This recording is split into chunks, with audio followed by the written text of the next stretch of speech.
தயாராக இருக்கிறோம் என்பதை மிக தெளிவாக குறிப்பிட்டு காட்டியிருக்கிறார்கள். நீங்கள் 2 நாட்களாக பத்திரிகையில் கூட பார்க்கலாம்.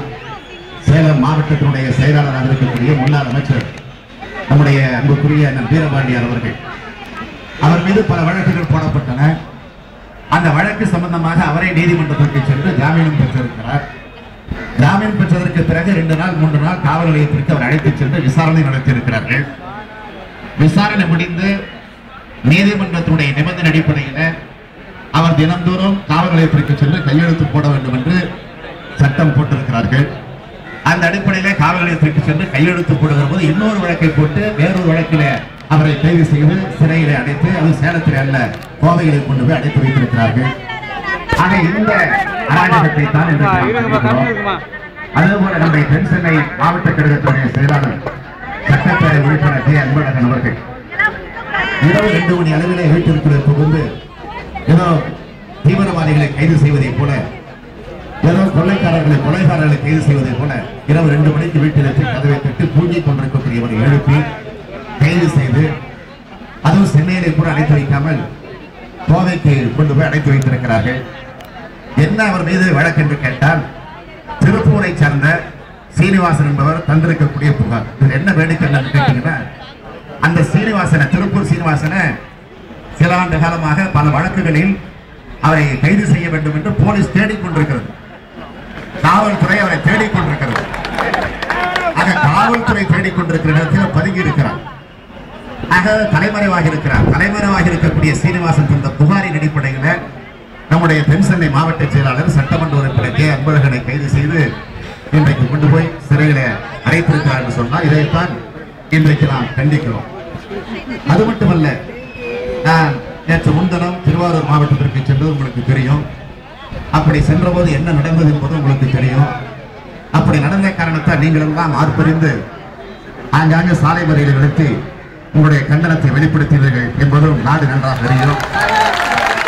என்ன நடந்தது? திருவாரூர் மாவட்ட கழகத்தினுடைய செயலாளராக இருக்கக்கூடியவர் அருமை நண்பர் பூண்டி கலைவாணன் அவர்கள், அவர் கைது செய்யப்பட்டிருக்கிறார். கைது செய்யப்பட்டு இப்போது பாளையங்கோட்டை சிறைச்சாலையில் அடைத்து வைக்கப்பட்டிருக்கிறார். என்ன காரணம்? அவர் மீது என்ன வழக்கு என்று கேட்டால், தயவு செய்து நீங்கள் புரிந்து கொள்ள வேண்டும். 2 நாட்களுக்கு முன்பு சமச்சீர் கல்வியை அமல்படுத்த வேண்டும் என்று சொல்லி மாணவர்கள், இளைஞரணியை சார்ந்தவர்கள் எல்லாம் ஒன்று சேர்ந்து ஆங்காங்கு பள்ளி வாசல்களில், ஆங்காங்கு இருக்கக்கூடிய பொது இடங்களில் நம்முடைய உணர்வை வெளிப்படுத்தக்கூடிய வகையில் மாணவர்களோடு சேர்ந்து ஆர்ப்பாட்டத்தை நடத்த வேண்டும் என்று நம்முடைய தலைவர் கலைஞர் அவர்கள் நமக்கு வேண்டுகோளாக எடுத்து வைத்தார்கள். அந்த வேண்டுகோளை ஏற்றுக்கொண்டு ஆங்காங்கு ஒவ்வொரு பகுதிகளிலும் அந்த ஆர்ப்பாட்டம் நடந்தது. அப்படி ஆர்ப்பாட்டம் நடந்த போது திருவாரூர் மாவட்டத்தில் கொரடாச்சேரி ஒன்றியத்தை சார்ந்த ஒரு பகுதியில் ஒரு கிராமத்தில் இருக்கக்கூடிய ஒரு குடும்பம், அந்த குடும்பத்தில் இருக்கக்கூடிய ஒரு மாணவன், 8ஆம் வகுப்பு படித்துக் கொண்டிருக்கக்கூடிய மாணவன், அவனுடைய பெயர் விஜய்.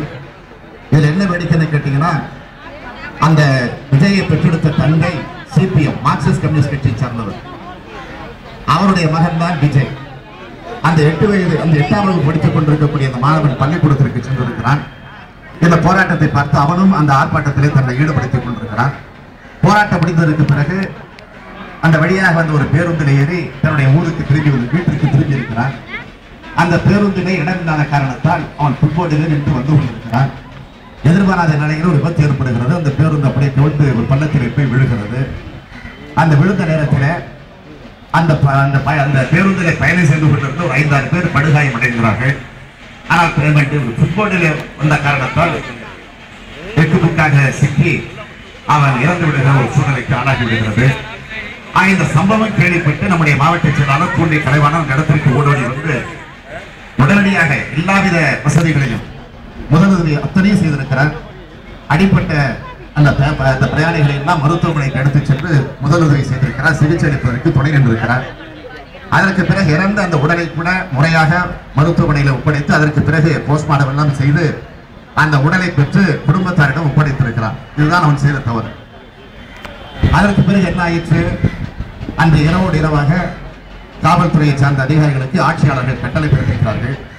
காவல்துறையை சார்ந்தவர்கள் எல்லாம் இந்த மாணவன் சாவுக்கு காரணம் பூண்டி கலைவாணன் தான் என்று கையெழுத்து போட்டு ஒரு கடிதம் தாருங்கள், புகார் தாருங்கள் என்று அங்கிருந்து ஆசிரியரிடத்தில் நம்பி கேட்டிருக்கிறார்கள்.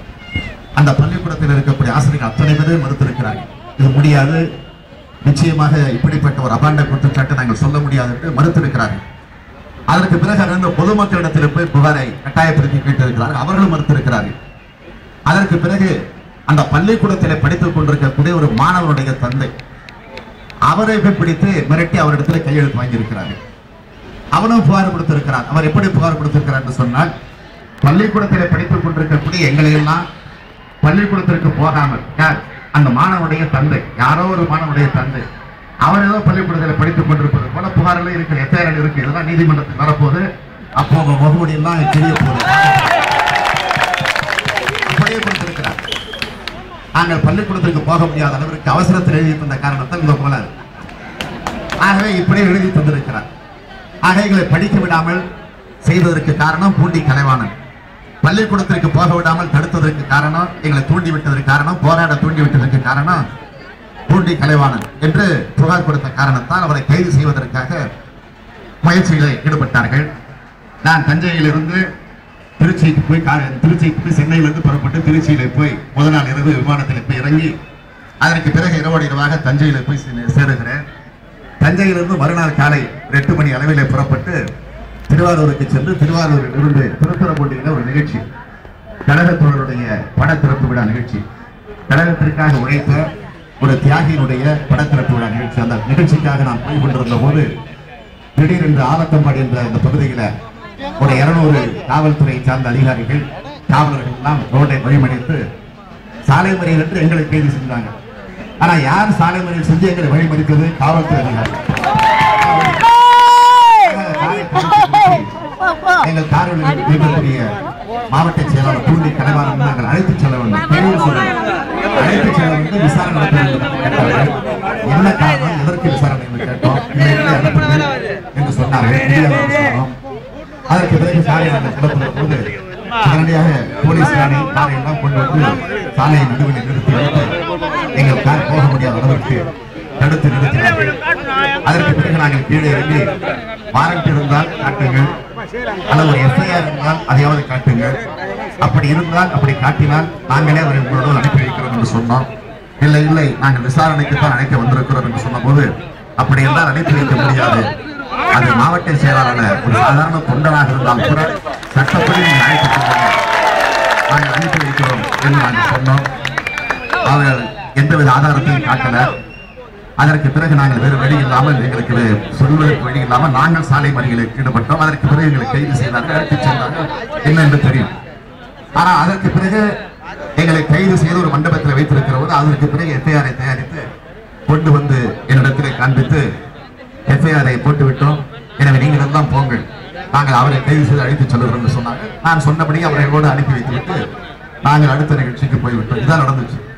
ஒன்னு நினைச்சு பார்க்கணும். இதைத்தான் நான் இங்கே கேட்க விரும்புவது, பள்ளிக்கூடத்திலே படிக்கக்கூடிய மாணவர்களுக்கு இடையூறு செய்தோம், மாணவர்களை படிக்க விடாமல் தடுத்தோம், அதற்காக பூண்டி கலைவாணன் கைது செய்யப்பட்டு பாலை சிறையில் அடைக்கப்பட்டிருக்கிறார். சமச்சீர் கல்வியை தடுத்த காரணத்தால் 1,47,000 மாணவர்கள் படிப்பு பாழாக இருக்கிறார். அந்தமான் தீவில் கூட நடக்கணுமா? ஒரு மாணவனை படிக்க கிடைத்த காரணத்தால் பாலை சிறை 1,47,000 மாணவர்கள் படிப்பு பாழாக இருக்க. அதுக்கு காரணம் யாரு? ஜெயலலிதா தானே. அந்த ஜெயலலிதா எந்த சிறையில் அடைக்கிறது?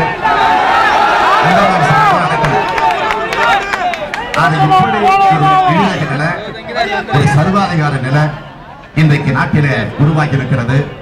ஆக இதை தடுத்து நிறுத்துவதற்காகத்தான் அவர்கள் தங்கள் தவறுகளை திருத்திக் கொள்ள வேண்டும் என்ற அந்த அடிப்படையில் தான் இந்த அறப்போராட்டத்தை அறவழிகளை கடமை, கண்ணியம், கட்டுப்பாடு என்கிற தாரக மந்திரங்களை அடிப்படையாக வைத்து தலைவர் கலைஞர் அவருடைய உத்தரவை ஏற்றுக்கொண்டு இந்த அறப்போராட்டத்தை நடத்தி கொண்டிருக்கிறோம். எனவே இந்த அறப்போராட்டம் தீவிர போராட்டமாக மாறுவதற்கு நீங்கள் துணை நிற்கக்கூடாது, இந்த ஆட்சியாளர்கள் துணை நிற்கக்கூடாது. ஆக அந்த வேண்டுகோளைத்தான் அந்த நேரத்தில் எடுத்து வைக்க கடமைப்பட்டிருக்கிறேன். நான் ஏற்கனவே பொதுக்குழுவிலே பேசுகிற போது கூட குறிப்பிட்டு சொன்னேன். ஆக அமைதி வழி, அறவழி, நம்மை நாமே வருத்திக் கொள்ளக்கூடிய வழி என்கிற அந்த போராட்டங்களை நாம் தொடர்ந்து நடத்தி கொண்டிருந்தாலும் விரைவில் தமிழ்நாட்டில் இருக்கக்கூடிய எல்லா சிறைச்சாலைகளை நிரப்பக்கூடிய வகையில் ஒரு போராட்டத்தை நடத்த தலைவர் ஆணையிட வேண்டும் என்று நான் அங்கேயே கேட்டிருக்கிறேன். ஆகவே அந்த நிலை விரைவிலே உருவாகுமோ என்ற எண்ணம் தான் இப்போது ஏற்பட்டிருக்கிறது. அதற்கு திராவிட முன்னேற்ற கழகத்தை சார்ந்திருக்கக்கூடிய நாம் அத்தனை பேரும் தயார் தயார் தயார் இந்த அறப்போராட்டத்தை நடத்தி கொண்டிருக்கிறோம். ஆகவே இந்த அறப்போராட்டத்திலே பங்கேற்று இருக்கக்கூடிய நம்மை எல்லாம் கைது செய்ய காவல்துறை வந்துவிட்டது.